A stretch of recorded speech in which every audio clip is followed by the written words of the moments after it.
경기 하락이라는 것이 신호가 뚜렷하게 보이는 이런 상황이 되다 보니까 그냥 가상자산 시장이 같이 동조할 수밖에 없는 이런 상황이다라고 분석을 할 수밖에 없습니다.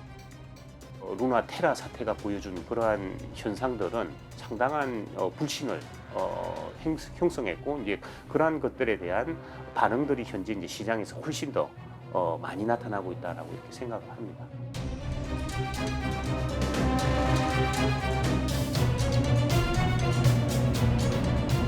수입의 99%가 수수료 수입이고 수수료 수입은 전적으로 이 가격에 이제 연동되어 있기 때문에 이렇게 이제 가격이 떨어지면 거래가 떨어질 거고 절대적으로 이제 수입이 떨어지겠죠. 지금 외국에 있는 거래소도 지금 감원 얘기가 벌써 나오고 있을 정도로 지금 뭐 미리 대비하는 것 같고요.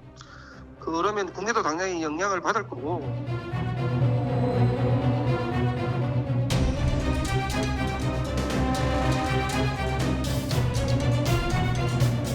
규제를 따르기 위해서는 궁극적으로 이제 사람을 유지를 할 수밖에 없는 상황이기 때문에 이제 만약 적자가 나더라도 계속 그 상황을 유지할 수밖에 없는. 그러나 이제 더 많이 채용을 하기는 이제 상당히 이제 고심을 할 수밖에 없는 거예요.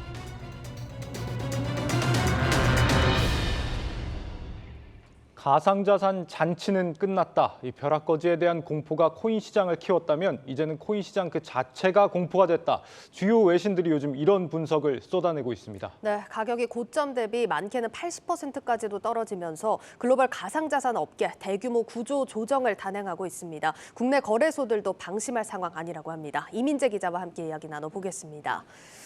이 기자, 최근 이제 코인 가격 급락하는 걸 보니까 정말 공포스럽더라고요. 근데 이 하락이 반짝 하락이 아니다, 이런 쪽에 무게가 실리고 있더라고요. 네, 맞습니다. 방금 영상에서 보신 그 대표적인 단어 중에 크립토 윈터라는 말이 있는데요. 네. 말 그대로 이제 가상자산의 겨울이라고 볼 수가 있는데 여기서 보면 가상자산 가치가 좀 떨어지고 그리고 또 거래 자금 등이 줄어드는 악순환으로 좀 장기간 침체기에 접어드는 상황이 사실상 좀 도래를 했다라는 평가가 나오고 있습니다.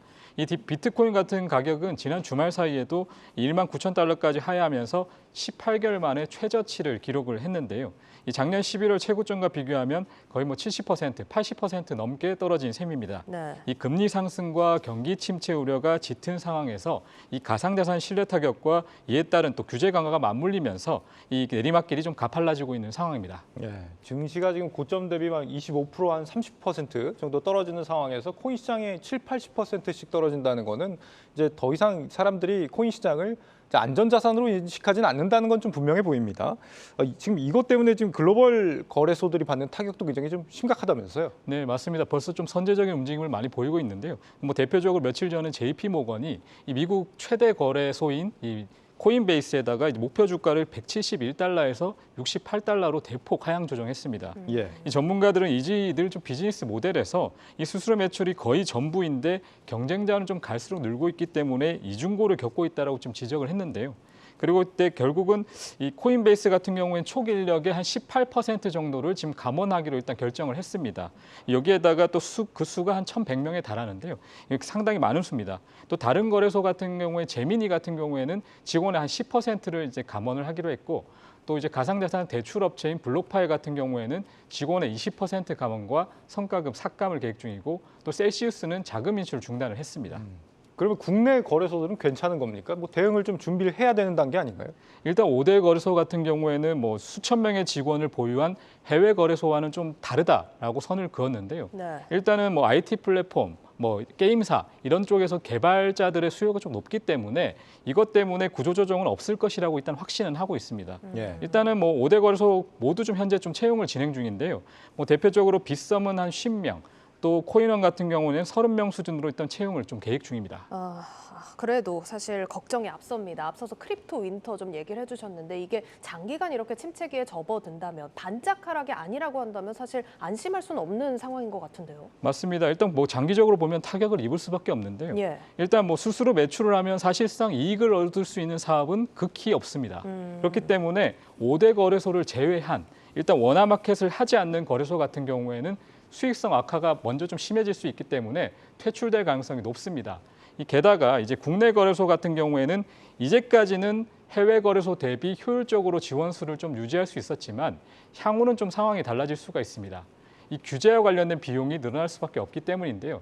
일단 지난 7월에 미국 상원 의원이 가상자산 담당 부처와 증권사 수준의 강력한 규제를 담은 금융혁신 방안을 공동 발의했는데 예. 이 지능보다는 규제라는 국제적인 방향성이 정립되고 있기 때문에 국내에서도 관련 움직임에 좀 속도가 붙을 것으로 보입니다.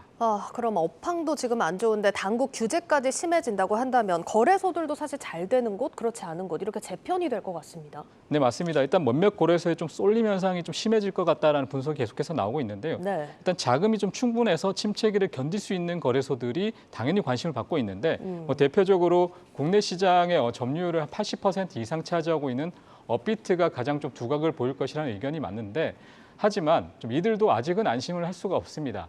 이 국내를 비롯한 각국의 규제가 좀 심해지면 탈중앙화를 노린 자금들이 이탈할 가능성이 있습니다. 예를 들어 바이낸스 같은 경우에는 현재 본사가 이 조세 피처인 케이맨 군도에 위치하고 있기 때문에 이 각국의 규제가 많이 미치기 좀 어려운데요. 이런 이유들을 볼 때 규제가 좀 명확해지고 심해질수록 거래소의 좀 셈법이 복잡해질 것으로 보입니다. 네. 마지막으로 오늘 분석 제목과 해시태그 정리해 볼까요? 네, 제목은 비트코인의 추락, 그리고 코인 거래소의 비상으로 했고요. 해시태그는 크립토 윈터, 겨울 한철이 아니다, 빙하기다라고 했습니다. 네. 경제부 이민재 기자였습니다.